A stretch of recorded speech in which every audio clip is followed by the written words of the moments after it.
What if I told you there's one simple skill that saves you a ton of money, reduce e-waste, and unlock endless DIY possibilities? That skill is soldering. Mastering it gives you the power to fix gadgets, build your own electronics, and create amazing projects. In this series, I will take you from a beginner to a freaking soldering pro. And we will be working on something really exciting, a project that will make objects float in mid-air. An ultrasonic levitation device. In this video, we will start with the essential tools, why you really need them, and start the build. Are you ready? Let's get started! Now you might ask, Marcus, what are the essential tools? So let's start with the most obvious one, the soldering iron. This soldering iron over here was kindly provided from AliExpress to me, but that's definitely my honest opinion, so there is no influence from their side. I just want to check this out, and so that's why they sent it to me. So, and if you wonder which exactly model we are talking about, it's the, how to pronounce it? OMNIFIXO. Came in this little neat box. So you basically see it's a pen-like style soldering iron with temperature control, with the pass-through for USB-C. So if you have a powerful USB-C power supply, you can directly power it with it. But there is also, if you don't have a power delivery adapter that powers the 100 watt, an adapter. As you can see, this side is USB-C, and the other side, you could, for example, use an old laptop charger. I found in a drawer of mine a 19 volts one with 2.1 amps. And let's see if this will work with this here. But first, we will use it with the mentioned power delivery socket. So let's have a look. This here is the iron itself. It's from metal, really good made. Twist it open. And here we can plug in our soldering tip. And speaking of the soldering tip, this came into this little box. And you see, it's a flat style one, or chisel one. There are multiple options of this. So that's the basic option, so to say. There's also one included with a power delivery adapter and much more tips. So this is really the bare one. I will put the price on the screen, that you will have a better idea how much this thing will cost you. For beginners, I would also recommend this blade tip because it offers a good compromise between effective heat transfer and the small size. And what's also nice, there's also a little stand. It's a little sponge. I'm not a big fan of those, little sponges. You can make them wet, and then you could, clean the iron tip. But to be honest, I do like more these wire sponges. In my opinion, that's the much better way of doing this. You see, that's a really nice case that came with it, so that's pretty damn awesome. So let's see, 100 watt power adapter. Oh, 140. Of course, this will work also. Let's check it out. Plug it in here. Plug it in our power adapter and plug it in. Let's remove. Beep, beep, beep. Yeah, before removing the foil, let's plug in the tip.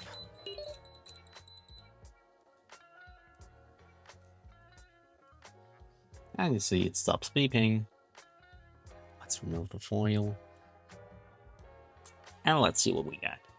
So let's press OK. And we see the iron is already powering up. Okay, I'm not a very big fan of these rolling numbers, but that's personal preference, of course. But to be honest, that is quite a handy soldering iron. It's very good in my hands.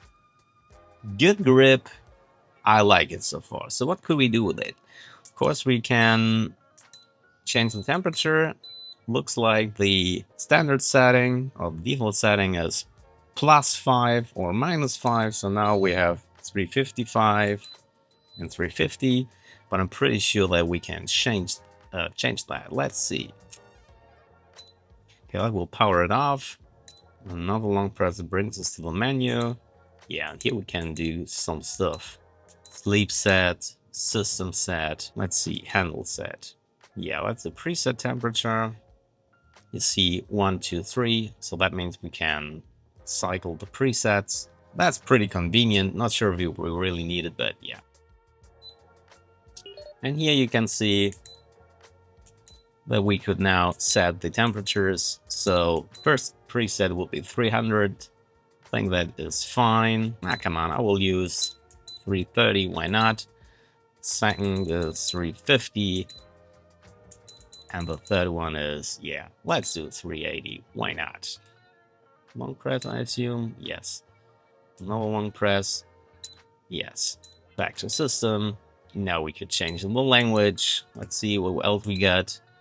Okay, English and Chinese, I guess, so English is fine. The hand mode, so if you're left-handed, you can change it. Default is right, and you could also switch the unit from Celsius to Fahrenheit. So that's pretty nice. So, but yeah, pretty neat. Switch back to the handle settings. Let's see if we, here. There's a stepping, I missed that. Yeah, nice. So let's pull this down to 1 degree settings. So that's just my personal preference. I'm used to it. Yeah, let's see if it works, and let's see if we can, how we can cycle through the, okay. Pretty easy, just one press, and we'll see now it's preset number 1, preset number 2, 350, and preset number 3, 380. So these are the presets we set earlier. And now we have the mentioned little stand, so we can just lay it flat, and it will rest here, and we put it wherever we would like, and everything is fine. As a stationary soldering stand, I would recommend a proper one, like this. I will link one in the description. So, but what's happening if you don't have a power delivery adapter? Let's see. Power it off. Could also put this on with a tip inside. So pretty neat. Now we won't burn, and it's pretty solid. I like it. It feels high quality. That's good. This thing over here, my old laptop supply, I assume. Not sure. I have a drawer with, yeah, just stuff like that. And now this will be mentioned adapter. Can plug it here, plug this here, and we see boom. Also working. So don't worry, if you don't have a power delivery adapter, you could also use an old laptop supply. Ensure you get a quality soldering iron with temperature control to make your start as smooth as possible. The next obviously thing is that we need some solder, because we need something, yeah, to join, for example, wires together or soldering joints in general.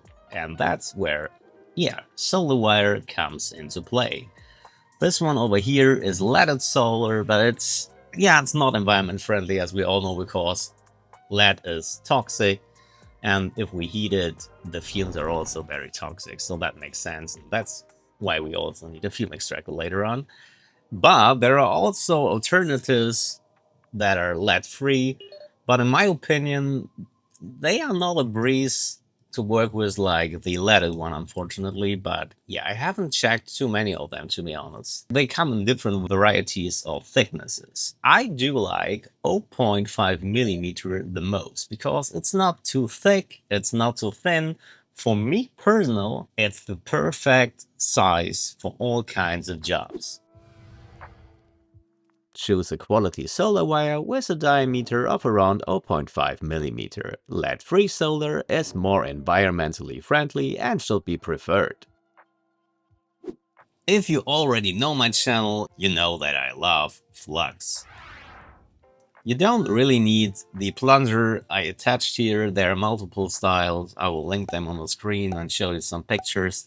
Normally, yeah, they arrive like this. So you see, I'm a big fan of the brand Mechanic. I'm not sponsored or anything, I just think they do make neat products. So that's Flux paste, and you see there is also a little plunger that looks like a normal syringe. Can unplug this here, put that in, and you are basically good to go. There's also the tip for the fine application. So this one over here, the needle, if you would like to say, and this is a game changer for soldering. Because you place this on the joint you would like to solder on, or everything else you want to apply solder or resolder, reflow, whatever it is. It makes the solder flow nicely and prevent it from oxidation. That's a very important one. To see the difference that Flux can make, let's test it out. On the left side, I'm only using solder wire without adding extra flux. Well, there's a tiny amount of flux inside the solder wire core. In my opinion, it's not enough. As you can see, the solder quickly becomes sluggish and spreads everywhere instead of staying focused on the solder pads. On the right side, we'll do the same, but first apply some flux to the pads to see the difference. As you can see, the solder flows much better compared to the first try. You won't see as much bridging and it's much easier to work with. The beauty of Flux is that even the left side can be saved by applying fresh flux and going over it again. I hope this demonstrates just how important flux is for your soldering. By the way, the solder wire I use in this example is the worst I could find in my drawer. Just remember, use flux while soldering and you are good to go. Always use flux. This is my mantra for soldering, and it should be yours too. Flux improves the flow of solder and makes your work much easier. Next step, solder wick or braid. As you can see, they are a little beat up and I heat them and it melted a bit, but it doesn't matter. You see they come into different sizes, 2.5, 3.5 millimeter or 1.5 millimeter. And you see the purpose when we have a closer look. Here you see, yeah, it sucked up solder. So if you have excess solder and you want to remove this is your friend. You will heat this here and it will, yeah, soak it up like a sponge and it will, yeah, get into this braid and your solder is gone or encapsulated in this stuff over here. So I like this most. There are also these soldering pumps. I will put it on the screen. Unfortunately, I don't have one laying around at the moment because I don't like them, to be honest. So yeah, but I just want to tell you the alternatives. So I will stick with the braids to remove stuff. With the help of a wick, you can soak up solder like a sponge. I recommend having 3 sizes on hand: 1.5mm, 2.5mm and 3.5mm. So next off, these metal soldering sponge for cleaning the tip. I talked about the oxidation earlier, so that means when you solder, there's also some stuff left on the tip. It will oxidate over time, and that's not what we want because new solder won't stick to it. So it's very important to clean it now and then, or so to say, after every use of your iron. At least that's what I'm doing. And your tip is shiny as hell. The brass wool keeps your soldering tip in good condition. Always clean the tip after each use. Next step, a Fume Extractor. This one is a self-made one, and that's, yeah, much too oversized for the normal user or for a beginner, but it doesn't matter. I also got a free sample from AliExpress. I chose the Smoke Absorber 400 and let's have a look what it looks like, and I will put it on the screen for the pricing. It's not that expensive in my opinion. See, that's a really nice device. This is the filter. It's made of carbon. So it's carbon filter that filters the fumes. And you see there are plenty of them for replacement. That's always nice. So we have 5 in total. 1 is mounted and yeah, 4 in spare. So that's great to see. And you see basically it's something you can put on your desk like this. You would solder here. We have a fan that would suck in the air or the solder fumes and suck it through this filter, and the toxicity is done or on a minimum. So that's why it's always important to use a fume extractor, because yeah, you won't risk your health. I can't stress that enough. Can hear it's not quiet, but it doesn't matter because just during your soldering, I think it's quite sufficient. I mean, it's not the prettiest one I've ever seen, but for a beginner, that's a perfect fit. We'll check it out later in a real scenario. Don't risk your health. Please use a fume extractor while soldering. Here you can save some money, but make sure to get one with a carbon filter. Next thing, a heat-resisting soldering mat. So, and this blue stuff over here, it's made from silicon. You can quite, be brutal to it. We have here in the iron that's 350 degrees Celsius hot. We lay it down. If we see closely, yeah, it's getting a bit white. But there's not too much damage, and there won't be some burn marks or something. So please use something like a soldering mat to protect your furniture. So really recommendable. Every items you will see here, I will put a link in the description that you could buy it if you would like to. But feel free to buy them everywhere you would like, of course. Protect your workspace with a heat-resisting soldering mat to guard against solder splashes and scorches. Next step will be helping hands. Imagine you have your soldering iron in this hand, the solder in this hand. So now both hands are occupied and you haven't room for something else. So maybe you would like to grab something to hold it in place, or a special angle while soldering. It's impossible for you now. That's where a third hand becomes in handy. That's a pretty basic one, and I have this one here for, I don't know, decades or years, so to say. We could now clamp something in between, like this, and now we could turn it in whichever angle we would like and solder something. So that's also a very important gadget in my opinion. And these one come in, I don't know, in endless varieties. Let me see if I can find something else. I recently bought this one over here. This is a printed case of it, so that's not included normally. Normally it comes like this. It's the OMNIFIXO. I don't get any money of this company. I just like it because you have 4 independently clamps, so to say. You can position it on this metal surface as you would like. And now you could also use it to clamp something down. You could also turn them upside down if you have something that's pretty near to the ground, for example. Laying around here, a little cable, so we could clamp it like this and do something with this. So this is my preferred third hand at the moment, but there are quite a few more.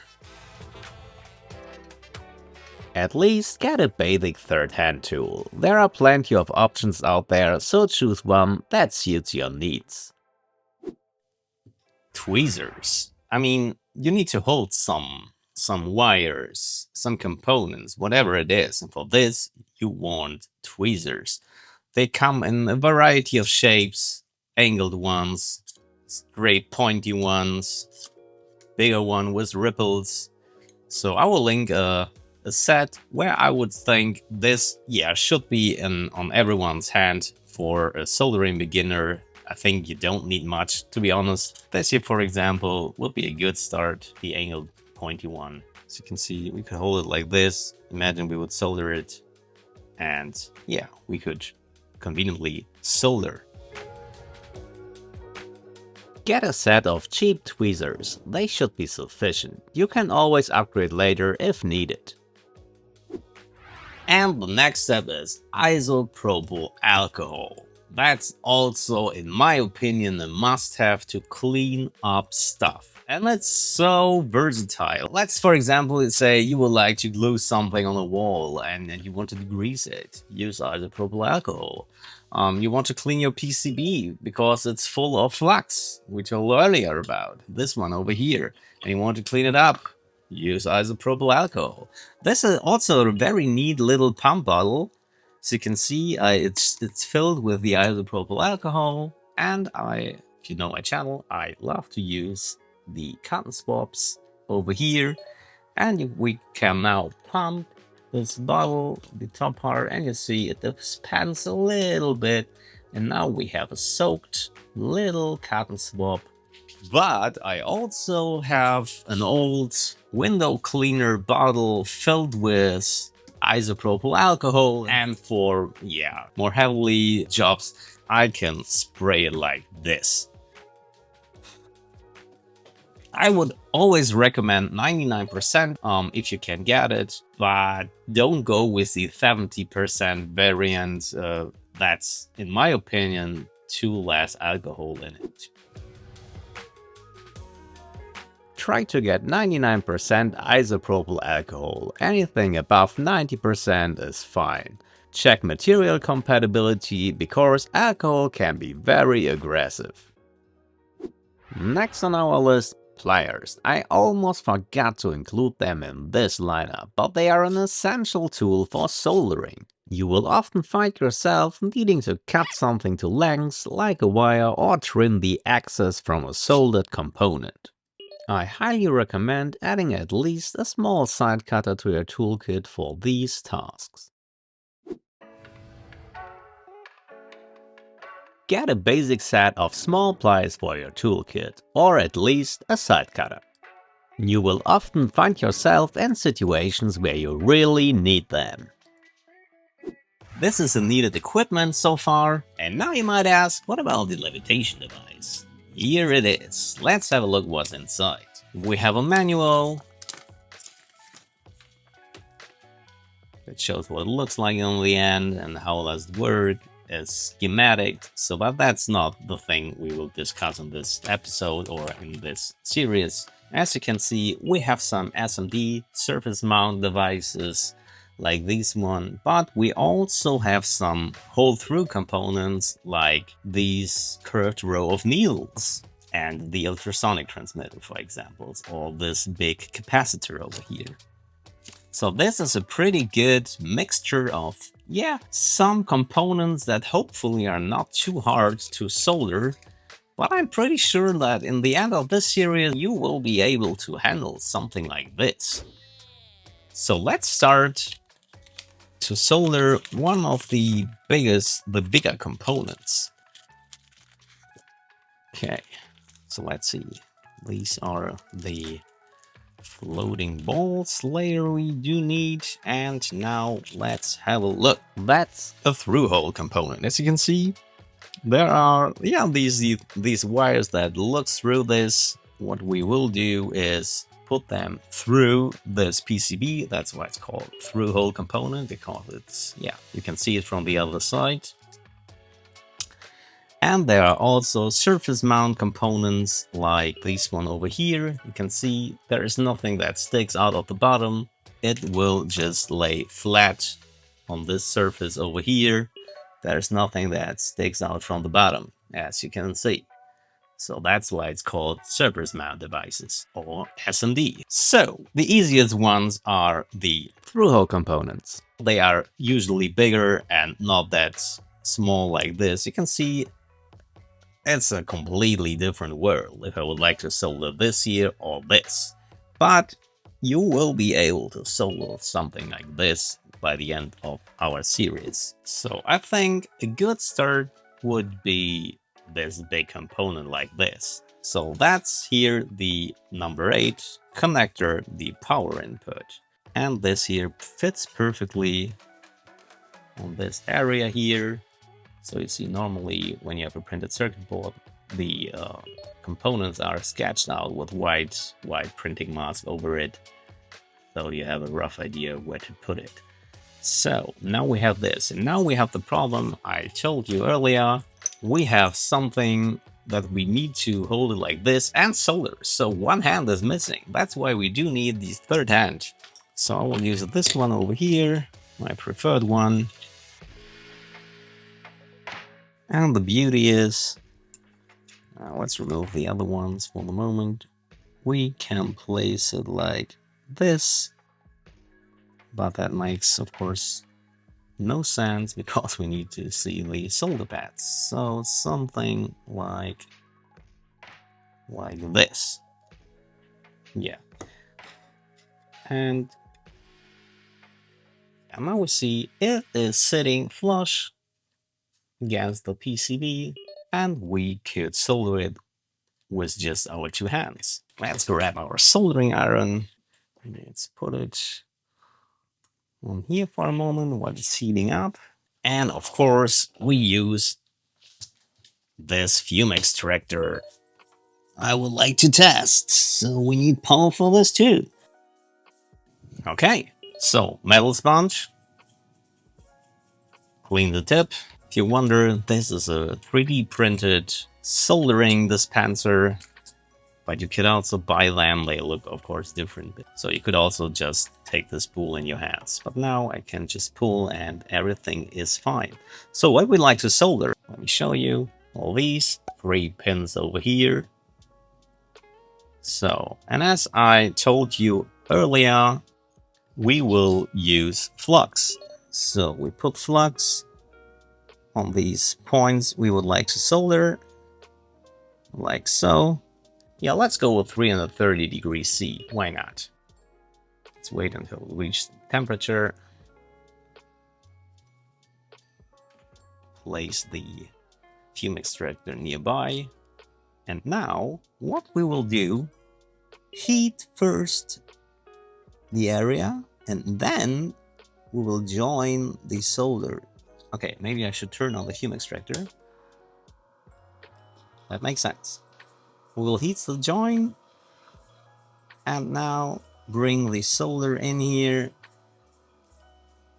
and it should start to melt. Then we pull back, and we see we have a perfect soldering joint. Now again, place it here, heat the area, and bring in the solder, and boom. Yeah, and congratulations, you just soldered your first wires. And you see, we have a perfect solder joint. If I missed anything or you have any questions, let me know in the comments and I will try to address them in the next videos of this series. When the next part of this series is out, you will find it over here, and on this side you will find another video that's worth checking it out. And as always, happy tinkering!